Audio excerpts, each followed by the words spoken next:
Ensinamentos de Jesus na obra O Evangelho como me foi revelado, por Maria Valtorta. Volume 1. Capítulo 37. Primeira lição de trabalho dada a Jesus, que não saiu da regra da idade. 21 de março de 1944.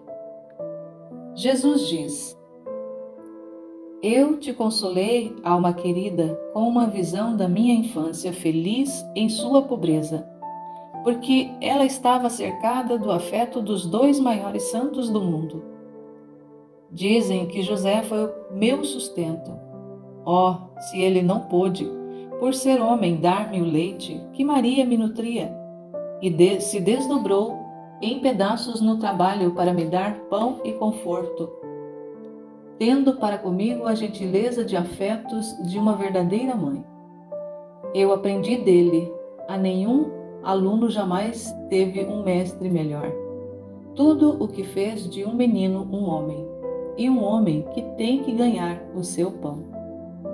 Mesmo se a minha inteligência de filho de Deus fosse perfeita, é preciso refletir que eu não quis sair insolitamente dos limites da minha idade.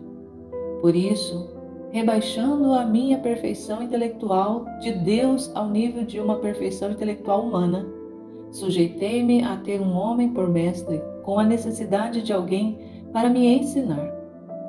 Mesmo se tenha aprendido com rapidez e boa vontade, isso não me tira o merecimento de ter me sujeitado a um homem, ao homem justo que ensinou à minha pequena mente as noções necessárias para a vida. As horas saudosas passadas ao lado de José, para a qual foi um brinquedo ensinar-me a ser capaz de trabalhar. Eu não me esqueço, nem agora que estou no céu. E quando olho para o meu Pai putativo, revejo o pequeno pomar e a oficina fumacenta e me parecer estar vendo a mãe chegar com aquele seu sorriso que transformava em ouro aquele lugar e nos tornava felizes. Quanto teria que aprender as famílias com a perfeição destes esposos que se amaram como nenhum outro casal. José era o chefe. A sua autoridade familiar era evidente e não discutida, diante da qual se inclinava respeitosamente a da esposa e mãe de Deus e se sujeitava o Filho de Deus. Tudo estaria bem se José resolvia fazê-lo sem discussão, sem teimosia nem resistência.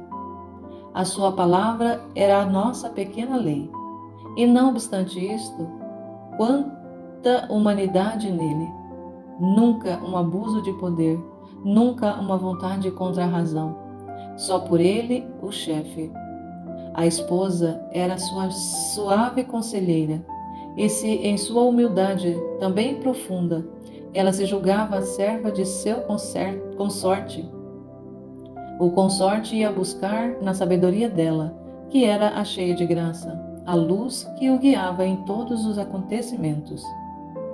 Eu crescia como uma flor protegida por duas árvores vigorosas, entre estes dois amores que se entrelaçavam sobre mim para me proteger e me amar.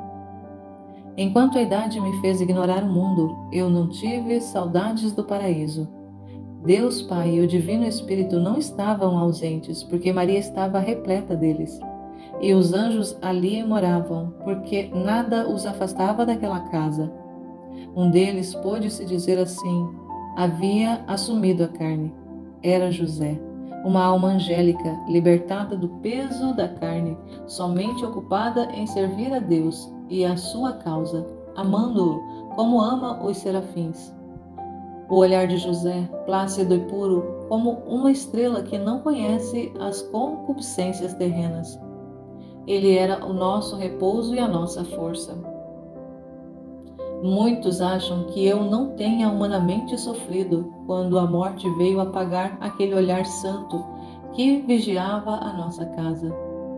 Se eu era Deus e, como tal, conhecedor da feliz sorte que esperava José, não entristecido, portanto, pela sua partida, que depois de uma breve parada no limbo, lhe teria aberto o céu. Contudo, como homem, chorei naquela casa que ficou para nós vazia da sua amorosa presença. Chorei sobre o amigo falecido. Não teria devido chorar por este meu santo, sobre cujo peito eu tinha dormido quando era pequenino e durante tantos anos tinha recebido amor? Enfim, faço observar aos pais como, sem auxílio de uma erudição pedagógica, José soube fazer de mim um hábil operário. Logo que cheguei à idade em que já podia manejar as ferramentas, sem deixar que eu me entregasse à ociosidade, ele me encaminhou para o trabalho, valendo-se do seu amor por Maria para me estimular a trabalhar. Fazer objetos úteis à mãe. Era assim que ele me inculcava o devido respeito para com a mamãe, que todo filho deveria ter, e sobre esta respeitosa e poderosa alavanca, ele se apoiava ao ensinar o futuro carpinteiro. Onde estão hoje as famílias nas quais se ensina aos pequenos a amar o trabalho, como meio de fazer algo agradável aos pais? Os filhos agora são os tiranos da casa, crescem duros, indiferentes, grosseiros para com seus pais. Acham que seus pais são seus servos, seus escravos. Não os amam e são pouco amados, porque ao mesmo tempo que fazeis de vossos filhos uns prepotentes caprichosos, também ficais longe deles, como um desinteresse vergonhoso. Os filhos são de todos, menos de vós, ó pais do século XX. Eles são da babá, da governanta, do colégio, se sois rico. E são dos colegas de rua, das escolas, se sois pobres. Mas já não são vossos. Vós, ó mamães, o gerais e isso basta. Vós, ó pais, fazeis o mesmo. Mas o filho não é só carne. Ele é mente, coração, espírito. Crede, pois, que ninguém, mais do que um pai ou uma mãe, tem o dever e o direito de formar esta carne, este coração, este espírito. A família existe e deve existir. Não existe nenhuma teoria ou progresso que seja capaz de destruir esta verdade, sem provocar ruína. De um instituto familiar desfeito, só podem vir futuros homens e futuras mulheres cada vez mais depravados e que serão causa de ruínas cada vez maiores. Eu vos digo em verdade que seria melhor que não houvesse mais casamentos e mais filhos sobre a terra do que famílias menos unidas do que as tribos dos macacos. Famílias que não são escolas de virtude, de trabalho, de amor e de religião, mas são caos, cada um vivendo como engrenagens desmanteladas que acabam se despedaçando. Quebrai, despedaçai. Os frutos desse vosso ato de despedaçar a forma mais santa de vida social. Vós o estáis vendo e suportando.